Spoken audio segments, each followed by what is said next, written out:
Hey, what's up guys? You're on the features. Hope you're doing well today, and we are checking back in with Scandinavian Empire. As you can see, we're getting really close to closing out this series. You can see the points up here. We have 5,486 points, and we're really close to closing out this game. I think in the next few days we're going to have victory.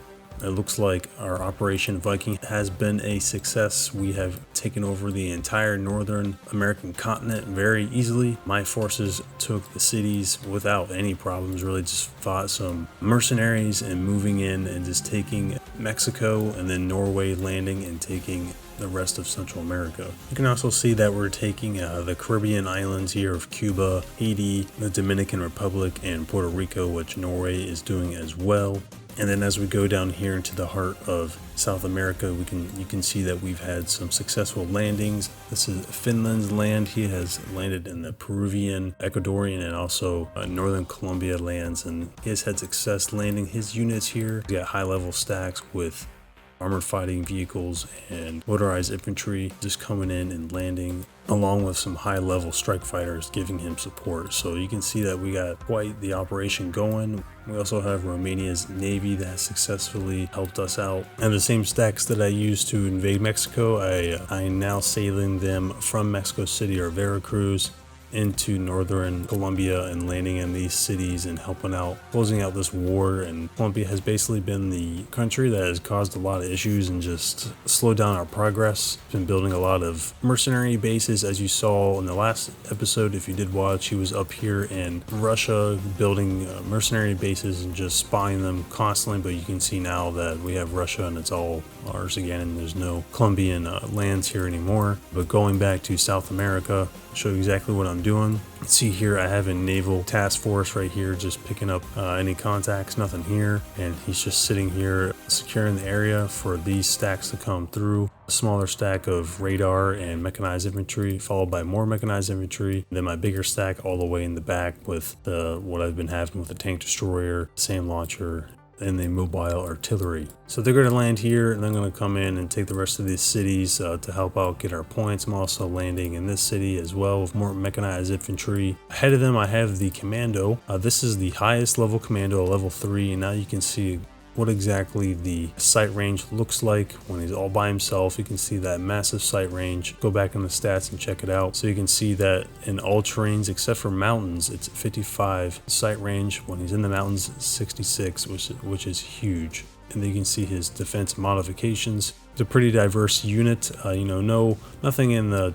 tundra, the desert, or the open ground, but for all the other places, he's pretty strong for defenses. Especially look at jungle. That is very good. Imagine if your commando is alone in the jungle and fight some infantry.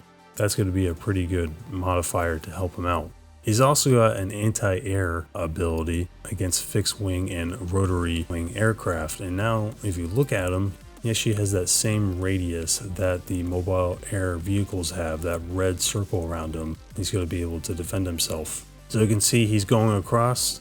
He's disembarking across the river without the use of harbors and going to do some recon on this city. I highly doubt there's anything there, but I really just want to show you guys the usefulness of this unit.